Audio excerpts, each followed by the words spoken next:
हरे कृष्ण कृष्ण कृष्ण हरे हरे, हरे राम राम राम हरे हरे। तो हमने 19 नंबर अध्याय तक पिछला अध्याय 19 नंबर हमने डाला था। उसमें हमने लास्ट में देखा था कि किस तरह से सुधन्वा ने पहले अर्जुन ने प्रतिज्ञा की कि इन 3 बाणों में अगर मैं सुधन्वा को नहीं गिरा सका, मृत्युलोक को नहीं पहुंचा सका, तो मैं अग्नि में प्रविष्ट कर जाऊंगा। और इसी तरह फिर सुधन्वा ने प्रतिज्ञा ली थी कि मैं इन 3 बाणों को काट दूंगा। तो इस तरह से 2 बाणों को काट दिया और तीसरे बाण पे इस तरह से कहा था कि चंद्रवंशी अर्जुन ने पूर्व चंद्रमा सजल होते हुए भी सरभंग के कारण निर्जल हो गए। यह एक अद्भुत सी घटना हुई। फिर उस बाण के आधे भाग ने उछलकर सुधन्वा के उस सुंदर मस्तक को भी काट गिराया, जो दमकते हुए कुंडलों से सुशोभित तथा पुरुषार्थ का भंडार था। तो इस तरह से हमने 19 नंबर अध्याय का कंप्लीट किया था कि जो तीसरा नंबर बाण था वो उसने सुधन्वा ने काट भी दिया था और उसका आधा जो हिस्सा बचा था उससे उस सुधन्वा की गर्दन है वो कट गई। तो आज का 20 नंबर अध्याय, तो ये हमने पीछे का थोड़ा वर्णन किया बुक में से पढ़ के। आज का अध्याय नंबर 20 जिसका शीर्षक है सुधन्वा का अहोभाग्य। तो जैमिनी जी कहते हैं, जन्मेजय, सुधन्वा का वह कटा हुआ सिर आनंद के साथ केशव, राम, नरसिंह आदि भगवान नामों का उच्चारण करता हुआ तुरंत ही श्री कृष्ण के चरण कमलों में गिर पड़ा। तो ऐसा ही सुधन्वा ने तब भी किया था जब उसको कढ़ाई में डाला था, जो भगवान राम, कृष्ण, केशव, नरसिंह इत्यादि भगवान के नामों का जप कर रहा था। और यही कलयुग का युग धर्म भी यही है कि हरि नाम है, उसी से लोग है वो पार तर जाएंगे। तो हमें भी हरे कृष्ण कृष्ण कृष्ण हरे हरे, हरे राम राम राम हरे हरे का हर रोज़ है भगवान के नाम का जप करना चाहिए। तो आगे जैमिनी जी कहते हैं, उधर उसका मस्तक रहित धड़ इस संग्राम में बड़े वेग से चक्कर काटने लगा और हाथ में आए हुए घोड़ों, हाथियों और रथों को पकड़कर वेगपूर्वक पटकने लगा। इस प्रकार सुधन्वा के उस कथन ने अर्जुन की बहुत सी सेना का संहार कर डाला। तत्पश्चात भगवान केशव ने अपने चरणों में पड़े हुए सुधन्वा के सुंदर मुख वाले सिर को देखते हुए उसे अपने दोनों हाथों से उठा लिया। इतने में ही अत्यंत शक्तिशाली सुधन्वा के मुख से एक ज्योति निकलकर तुरंत ही श्री कृष्ण के मुख में समा गई। तो ऐसा ही हम महाभारत में अन्य एक प्रसंग में देखते हैं, जब शिशुपाल का भगवान श्री कृष्ण ने सुदर्शन चक्र से शीश काट दिया, तो उस समय है भगवान शिशुपाल के अंदर से एक ज्योति निकली, अर्थात आत्मा निकली और भगवान श्री कृष्ण में समा गई। तो उस समय है युधिष्ठिर महाराज नारद जी से प्रश्न पूछते हैं कि यह कैसा चमत्कार हुआ, जबकि वो तो भगवान से द्वेष करने वाला था। तब युधिष्ठिर महाराज को नारद मुनि है कथा सुनाते हैं कि ये पूर्व जन्म में जय और विजय नामक भगवान के द्वारपाल थे और किसी शाप के कारण है इस जन्म में असुर कुल में पैदा हुए थे। तो यहाँ पर भी हम देखते हैं कि ये शुद्ध भक्त था, वो तो द्वेष करने वाला था, लेकिन ये भगवान का शुद्ध भक्त था। तो इस तरह से सुधन्वा के मुख से एक ज्योति निकली और तुरंत ही भगवान श्री कृष्ण के मुख में समा गई। इस घटना को श्री कृष्ण के अतिरिक्त अन्य कोई न जान सका। तदनंतर भगवान श्री कृष्ण ने सुधन्वा के उस प्रकाशयुक्त कुंडलों वाले सुंदर मस्तक को शीघ्र ही अपने हाथों से राजा हंसध्वज के रथ पर फेंक दिया। तब राजा हंसध्वज ने भी उस अपने रथ पर गिरे हुए पुत्र के सिर को उठा लिया और उसे हाथ में लेकर वे उसके सुंदर मुख को निहारते हुए यूँ कहने लगे। हंसध्वज बोले, बेटा सुधन्वा, तूने यह क्या कर डाला? तात, तू बोलता क्यों नहीं? सुवर्त, मैं तेरा पिता हूँ, क्या तू मुझे पहचानता नहीं है? अथवा बेटा, मैंने पुत्र स्नेह को तिलांजलि दे जो तुझे दंड देकर कष्ट पहुँचाया और उबलते हुए तेल के कढ़ाई में डलवा दिया, इससे तू रुष्ट तो नहीं हो गया है? पुत्र, तूने अपनी प्रतिज्ञा तो पूर्ण कर ली है, जो युद्ध में श्री कृष्ण और अर्जुन को संतुष्ट कर दिया। बेटा, तू बड़ा बुद्धिमान है, जो तूने प्रभावती की काम वासना को पहले ही शांत कर दिया था। जैमिनी जी कहते हैं, जन्मेजय, तदनंतर राजा हंसध्वज रथ में बैठे हुए सुधन्वा के उस मस्तक को अपने ललाट से लगाकर मुस्कुराते हुए से पुत्र के मुख को चूमने लगे और पुत्र शोक से दुखी होकर वे पुनः बोले, बेटा उठ और बलपूर्वक अर्जुन के घोड़े को पकड़ ले तथा रण क्षेत्र में प्रद्युम्न आदि प्रमुख वीरों के साथ युद्ध कर। तूने अपनी माता का कथन तथा बहन कुबला का वचन सत्य कर दिखाया है। अब तेरे सुरथ आदि सभी भाई मेरी बात सुन लें कि यह सुधन्वा मेरे कहने पर न तो कुछ उत्तर देता है और न रण क्षेत्र में ही जाता है।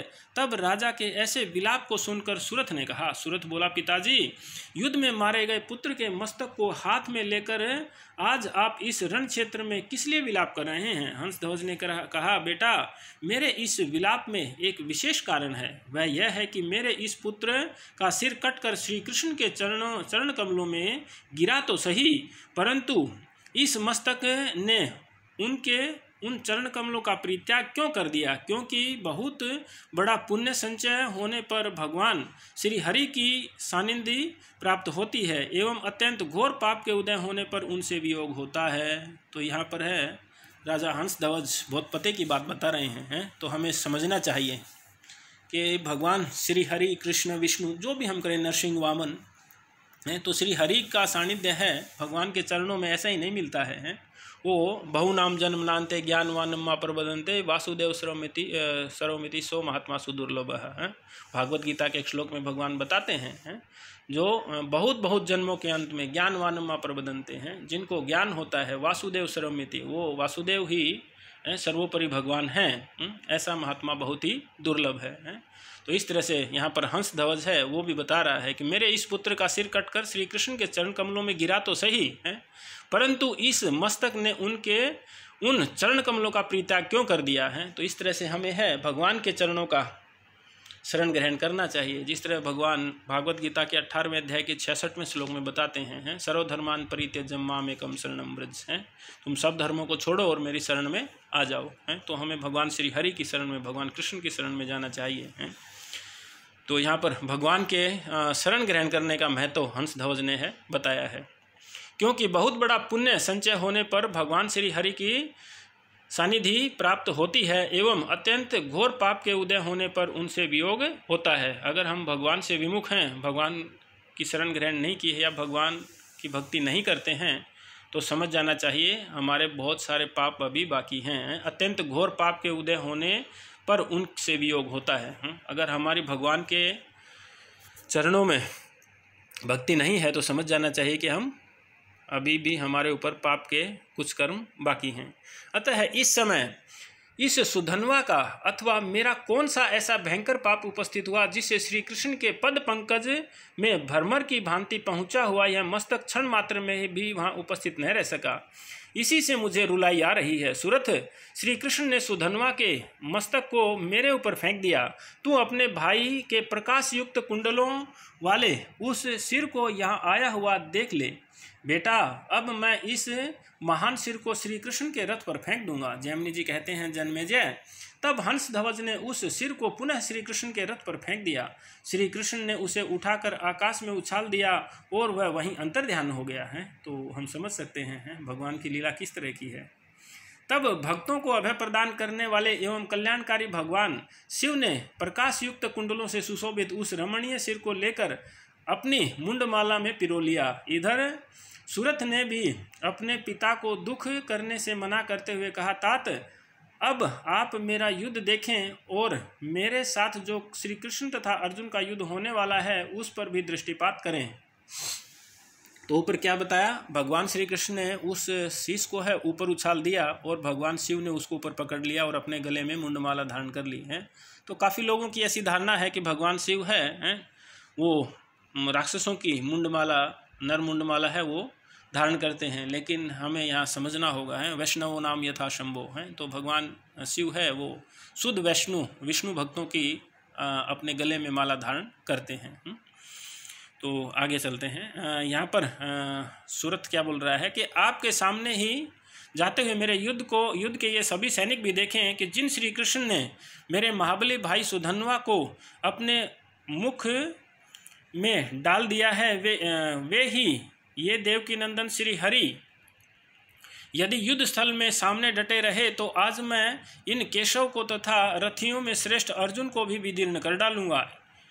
इतनी बात कहकर सुरथ तुरंत ही रथ पर सवार हुआ और बहुत बड़ी सेना के साथ अर्जुन से लोहा लेने के लिए उनके समीप जा पहुंचा। जन्मेजय वहां पहुंचकर उसने पहले अपना शंख बजाया और फिर ऐसा भयंकर सिंहनाद किया मानो रसातल फट गया हो।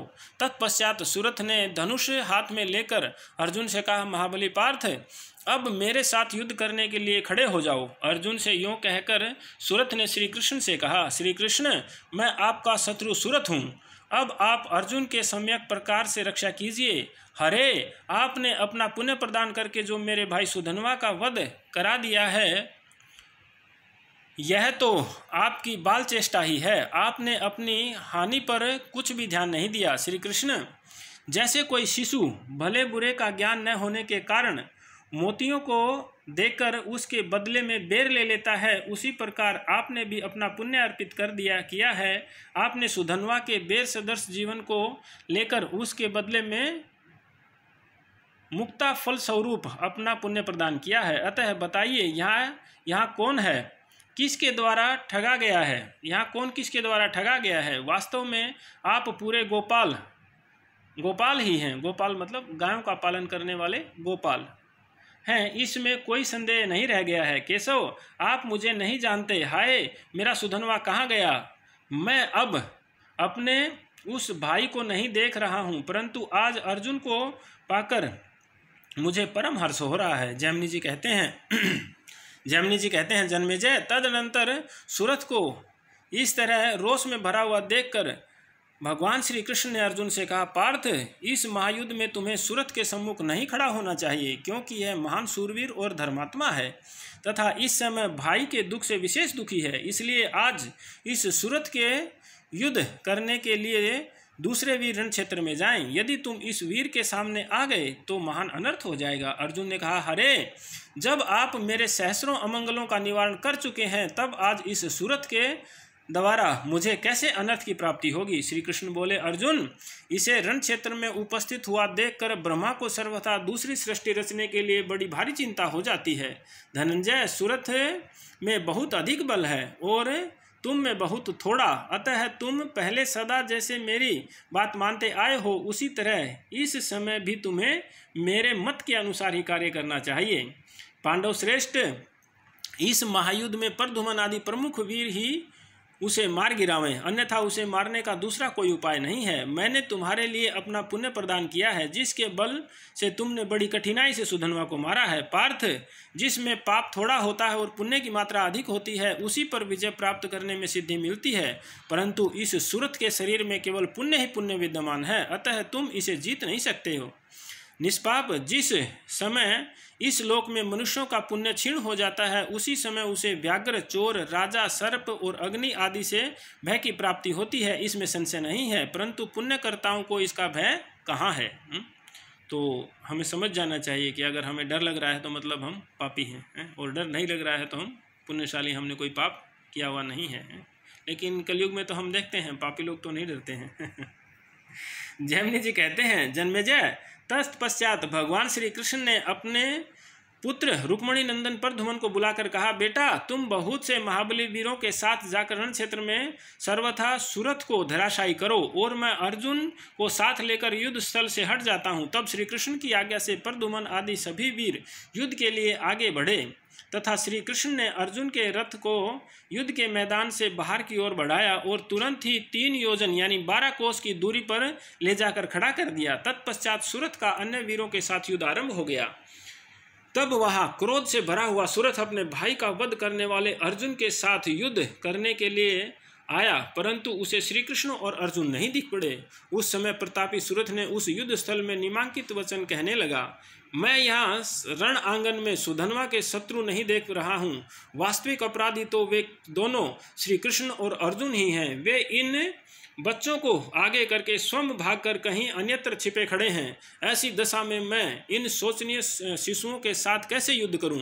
यह मेरे लिए उचित नहीं होगा। अच्छा, इन बालकों का निवारण करके पीछे उन दोनों महाबली वीरों को मार गिराऊंगा। वे मेरे सामने भागकर आकाश अथवा पाताल में कहाँ जा सकेंगे। यह सब निश्चय करके सुरथ ने सैनिकों से पूछा, मैं इस सेना में श्री कृष्ण और अर्जुन को नहीं देख रहा हूँ, वे दोनों कहाँ चले गए। तब सैनिकों ने उत्तर दिया, वीर तुम गंवार और कायर पुरुष की भांति यह क्या व्यर्थ बकवाद कर रहे हो। इस समर आंगन में तुम्हारे सामने जो युद्ध स्थल में खड़े हैं, पहले उनके साथ युद्ध करो, फिर पीछे उन श्री कृष्ण तथा अपने वैरी अर्जुन को भी देख लेना। ऐसा कहकर उन सभी वीरों ने सुरथ को चारों ओर से घेर लिया। तब सुरथ उन महान शूरवीरों पर नाराजों का प्रहार करके उन्हें रोंदने लगा। उनमें से कुछ वीर पृथ्वी पर ढेर हो गए, कुछ शरीर के बीच से विदीर्ण कर दिए गए और कुछ मस्तक गदा के प्रहार से छिन्न भिन्न हो गए, और कितने ही वीर वाहन के मारे जाने से धराशायी हो गए। इस प्रकार उस वीर ने उसी क्षण सारी सेना में हाहाकार मचा दिया। राजेंद्र, व्यूह के मध्य में 3 योजन तक जो सेना खड़ी थी, उसका भेदन करके सुरथ उस स्थान पर पहुंच गया जहां भगवान श्री हरि विराजमान थे। वहां उसने वीरवर श्री कृष्ण तथा रथी वीरों में श्रेष्ठ अर्जुन को देखा। तब वह वासुदेव पर चारों ओर से बाण समूह की वृष्टि करने लगा। राजेंद्र, उसने गिद्ध की पांख वाले बाणों द्वारा अर्जुन को भी घायल कर दिया। तब अर्जुन उससे संग्राम भूमि में खड़ा रह यूं कहने लगे, राजन। तत्पश्चात अर्जुन ने वेगपूर्वक 1000 बाण मारकर सारथी और घोड़ों सहित उस शत्रु संतापी सुरथ को गहरी चोट पहुंचाई। पुनः उन्होंने उस युद्ध में सुरथ के प्रत्यंचा सहित धनुष और ध्वजा पताका को भी काट कर रथ के भी तिल के समान टुकड़े टुकड़े कर दिए, और तथा उसके घोड़ों को मारकर उसे भी बलपूर्वक 100 बाणों से बीन दिया। नरेश्वर, तब सुरथ ने भी वीरवर अर्जुन को बाणों से आच्छित कर दिया। फिर तो उन दोनों वीरों में नाना प्रकार के शास्त्रों द्वारा युद्ध होने लगा। राजन, तदनंतर भगवान केशव ने युद्ध स्थल में अर्जुन से कहा, पार्थ, तुम इस वीर की धीरता तो देखो। यह सुधन्वा के वियोग जनित दुख के कारण जिस उत्साह से युद्ध कर रहा है, उसे देखकर तो मुझे ऐसा प्रतीत हो रहा है कि यह सारी सेना का सर्वनाश कर डालेगा। अर्जुन, मैं इसका परित्याग करके चला आया था, परंतु यह मेरा पीछा नहीं छोड़ रहा है। देखो न, वही वीर सुरथ हमारे और तुम्हारे सम्मुख खड़ा हुआ दिख रहा है। यद्यपि इसके बाणों से सारा संसार व्याप्त है, तथापि इसके पराक्रम में कुछ कमी नहीं आई है। श्री कृष्ण का ऐसा कहने से अर्जुन कुपित हो गए और यूं कहने लगे। अर्जुन बोले, देव, मैं आपके सामने ही इस महान सूरवीर का वध कर डालूंगा, क्योंकि केशव, आपकी कृपा से मेरे लिए कोई भी कार्य असाध्य नहीं है। तो अगर हमें जीवन में सफलता पानी है तो क्या करना पड़ेगा है? भगवान की शरण ग्रहण करनी पड़ेगी है।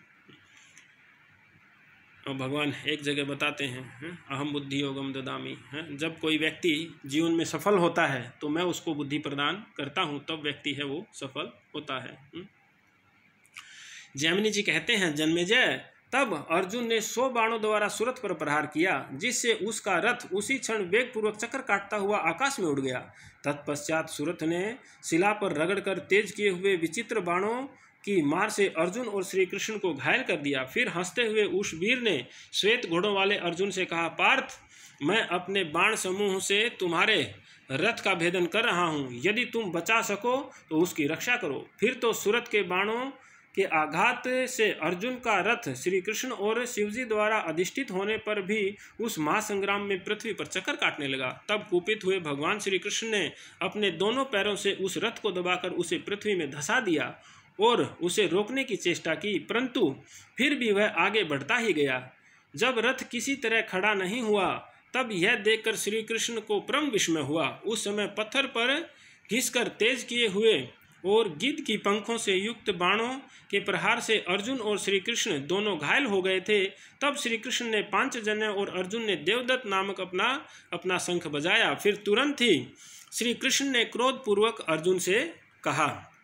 भगवान श्री कृष्ण बोले, पार्थ, यद्यपि मैंने इस रथ को दबा रखा है, तो भी सुरथ का बाण इसे पीछे धकेल रहा है। अतः अब तुम बल लगाकर सुरथ को रथहीन कर दो। तब युद्ध स्थल में क्रुद्ध होकर अर्जुन ने बाणों के प्रहार से सुरथ के उस दिव्य महान रथ को घोड़े, ध्वज और सारथी सहित काटकर उसके 100 टुकड़े कर दिए।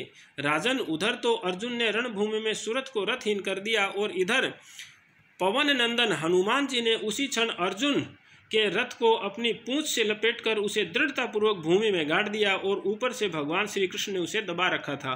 तो देखिए आप, सूरत कितना महान योद्धा है। तो इस तरह से हनुमान जी ने उसको पूंछ से दबाया और भगवान श्री कृष्ण ने पैर से दबाया है, तब रथ घूमते हुए रुका। तो जिससे वह रथ पुनः हिल डुल न सका, एक स्थान पर स्थित हो गया। तब सूरत ने कहा, पार्थ, मैं जानता हूँ कि तुम्हारा रथ भगवान केशव के भार से बोझिल होकर बंध गया है और ऊपर से तुम दोनों उसे नीचे की ओर दबा रहे हो, तो मैं पुनः उखाड़ता हूँ। ऐसा कहकर राजकुमार सूरत ने अर्जुन के रथ के ईशादंड यानी हर्षे को पकड़कर अपने बल से उस भगन रथ को उड़ा दिया और पुनः हर्षित होकर कहा, पार्थ, अब बताओ तुम्हारे इस रथ को युद्ध स्थल में कहाँ फेंक दूं?